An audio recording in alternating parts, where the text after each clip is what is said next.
Hi everyone. ఈరోజు మనము chicken curry చేసుకుందామండి. ఒక 1 కేజీ ఇలా 2 లెగ్ పీసెస్ వేసుకొని మీరు కర్రీ చేసుకొని చాలా బాగుంటుంది. 2 సార్లు వాష్ చేసుకొని ఈ విధంగా పెట్టుకోండి. ఇంక మనం కడాయి పెట్టుకొని ఒక 2 to 3 టేబుల్ స్పూన్ ఆయిల్ వేసుకుందాము. ఆయిల్ హీట్ అయ్యేలోపు ఒక 3 ఆనియన్స్ కట్ చేసుకొని పెట్టుకుందాం పొడుగా.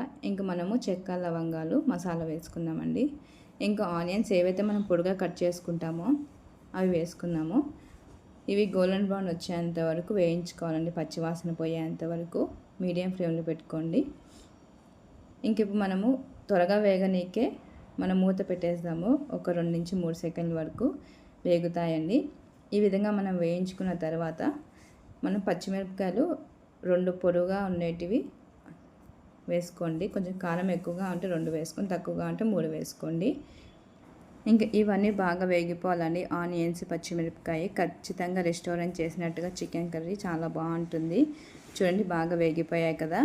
ఇంక ఇప్పుడు మనము అల్లం పేస్ట్ 1.5 టేబుల్ స్పూన్ వేసుకున్నాము. ఇది ఇంట్లో చేసిన అల్లం పేస్ట్ అండి, మీకు బయట కూడా దొరుకుతుంది. ఇది పచ్చివాసన పోయేంత వరకు మనం వేయించుకోవాలి. ఇంకా బాగా మాగిన టమాటాలు 3 టమాటాలు చిన్నగా కట్ చేసుకొని పెట్టుకోవాలండి. చూడండి ఆనియన్స్ వేగిపోయాయి కదా. ఇంక ఇప్పుడు మనము టమాటా అనేది వేసుకుందాము. ఈ విధంగా చిన్నగా కట్ చేసుకొని వేసుకుంటే త్వరగా వేగిపోతాయి. టేస్ట్ కూడా బాగుంటుందని, మీకు కావాలంటే మిక్సీలో గ్రైండ్ చేసైనా వేసుకోవచ్చు. ఆ టేస్ట్ వేరేగా ఉంటుంది, ఈ టేస్ట్ వేరేగా ఉంటుంది. 1 టేబుల్ స్పూన్ పసుపు వేసుకుందాము. చిటికెడంతా ఉప్పు కూడా వేసుకుందాం. ఉప్పు ఎందుకు వేస్తున్నా అంటే త్వరగా వేగనీకి ఉప్పు వేస్తున్నానండి. ఈ విధంగా మనం అన్నీ వేసుకున్నాక ఒక 5 నిమిషాలు మీడియం ఫ్లేమ్లో పెట్టుకొని మనం టమాటా ఉడికించుకున్నామంటే టమాటా అనేది బాగా మెత్తగా ఉడికిపోతుంది. ఈ విధంగా మ్యాష్ చేసుకోండి గంటతో. చూడండి బాగా మెత్తగా ఉడికిపోయింది కదా. ఇంక ఇప్పుడు మనం చికెన్ ఏదైతే 1 కేజీ బాగా 2 సార్లుగా వాష్ చేసుకొని పెట్టుకున్నామో అది మనం వేసుకుందామండి. ఈ విధంగా వాటర్ లేకుండా వేసుకోండి. ఈ చికెన్ కర్రీలో వాటర్ అనేది అవసరం ఉండదండి. నేను చెప్పినట్టుగా చేశారంటే చాలా బాగుంటుంది. చూడండి లెగ్ పీస్ కూడా మనం కట్ చేసుకొని రావాలి, మధ్యలో ఉప్పు కారం పట్టనీకే.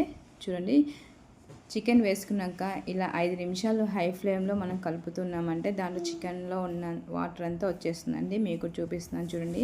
ఈ విధంగా మొత్తం ఆనియన్స్ చికెన్కి బాగా పట్టేంత వరకు కలపండి ఒక 5 నిమిషాలు. ఇంక ఇప్పుడు మనము ఒక చిటికెడంత ఉప్పు వేసుకుందాం.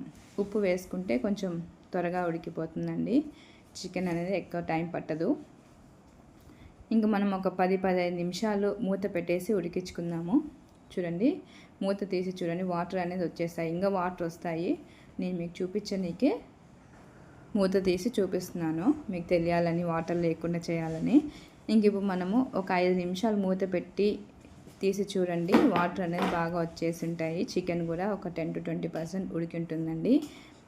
ఇంక ఇప్పుడు మనము మసాలా వేసుకున్నాము. పచ్చిమిరపకాయ వేసాం కాబట్టి కారం పొడి ఒక 2 టేబుల్ స్పూన్ వేసుకున్నాము. ఇంకా అలానే ఉప్పు కూడా ఒక 1 టేబుల్ స్పూన్ వేసుకోండి. ఫస్ట్ మనం ఉడికేటప్పుడు వేసాం కాబట్టి ఉప్పు చూసుకొని వేసుకోండి. ధనియాల పొడి 2 టేబుల్ స్పూన్ వేసుకున్నాము. గరం మసాలా 1 టేబుల్ స్పూన్ వేసుకున్నాము. కాశ్మీర్ రెడ్ చిల్లీ అండి ఒక 1 టేబుల్ స్పూన్ వేసుకుని, అది మీ ఆప్షన్, కలర్ కావాలనుకుంటే టేస్ట్ కూడా బాగుంటుంది. ఇంక ఇవన్నీ వేసుకున్నాక ఒక 5 నిమిషాలు కలుపుకోండి బాగా మసాలా పట్టేంత వరకు. ఇంక ఇవన్నీ వేసాం కదా, ఒక 10 నుంచి 15 నిమిషాల వరకు మూత పెట్టేసి ఉడికించుకున్నామంటే చికెన్లో ఉన్న వాటర్ అంతా వచ్చేస్తుందండి. చూడండి ఈ విధంగా చికెన్ కూడా బాగా ఉడుకుతుంది. నేను అసలు వాటర్ లేకుండా చేస్తున్నాను. కొంచెం పెరుగు వేసుకున్నానంటే టేస్ట్ మటుకు చాలా బాగుంటుంది. సంగటిలోకి కానీ, పూరీలోకి కానీ, అన్నంలోకి కానీ. ఇంక ఇప్పుడు మనం చికెన్ మసాలా వేసుకున్నాము. నేనైతే ఒక 2 టేబుల్ స్పూన్ చికెన్ మసాలా వేస్తున్నానండి. ఇంక ఇప్పుడు మనము చికెన్ మసాలా వేసుకున్నాక ఈ విధంగా కలుపుకోండి. కలుపుకున్న తర్వాత మనము ఇది కస్తూరి మెంతి ఉంటుంది కదా, అది మీ ఆప్షన్ అండి. వేస్తే టేస్ట్ మటుకు చాలా బాగుంటుంది. నేనైతే ఒక 1/2 టేబుల్ స్పూన్ వేస్తున్నాను, అంటే కొంచెం పించ్ అంత వేస్తున్నాను. చూడండి నేను ఎంత అయితే వేస్తాను మీరు అంతే వేయండి. ఇది వేసారంటే టేస్ట్ బయట రెస్టారెంట్ లాగా ఉంటుందండి. ఈ విధంగా కలుపుకొని వేసుకున్నాక ఇంకొక 5 నిమిషాలు మూత పెట్టేసి తీసి చూడండి బాగా ఉడుకుతూ ఉంటుంది. ఇప్పుడు మనం గట్టి పెరుగండి, ఇది ఆవు పాలతో మేము ఇంట్లో పెరుగు చేసుకుంటాము. బయట ప్యాకెట్లో అనేది వేసుకోవచ్చు. ఇంక ఇప్పుడు మనం 1 కప్పు పెరుగు వేసిన తర్వాత ఈ విధంగా కలుపుకోండి, ఉంటలు లేకుండా పెరుగు అనేది. చాలా బాగుంటుందండి కర్రీ మటుకు. ఖచ్చితంగా మా వీడియో చూస్తూ చేయండి. బయట రెస్టారెంట్లో కానీ డాబా స్టైల్లో కానీ చాలా బాగుంటుంది. స్పెషల్గా సంగట్లోకి దోశలోకి కాంబినేషన్ సూపర్ అండి. ఇంకా మనము చూడండి మీకు గ్రేవీ అనేది వచ్చేసింది వాటర్ లేకుండా. ఇంకా తగినంత కొత్తిమీర వేసుకోండి. కొత్తిమీర వేసుకొని ఒక 15 నిమిషాల నుంచి 20 నిమిషాల వరకు మీడియం ఫ్లేమ్లో ఉడికించుకున్నారంటే, మనం పెరుగు వేసాం కాబట్టి పెరుగులో ఉన్న వాటర్ అంతా ఉడికేసరికి చికెన్లో ఉన్న ఉడికేసరికి వాటర్ అంతా వచ్చేస్తుంది చూడండి. 15 నిమిషాల తర్వాత మూత తీసి చూసాను చూడండి, పైన నూనె తేలుతుంది కదా, పెరుగు వేసాము. చాలా బాగుంటుందండి కర్రీ మటుకు. ఇంకా ఉప్పు కారం సరిపోయేలేవో చూసుకొని, గ్రేవీ కూడా సరిపోతుందని మనకి. నాకైతే కొంచెం ఉప్పు తక్కువగా ఉందనేసి తగినంత ఉప్పు వేస్తున్నానండి. ఉప్పు చూసుకొని వేసుకోండి, తక్కువైనా కూడా మళ్ళీ వేసుకోవచ్చు. చాలా అంటే చాలా బాగుంటుందండి చికెన్ కర్రీ.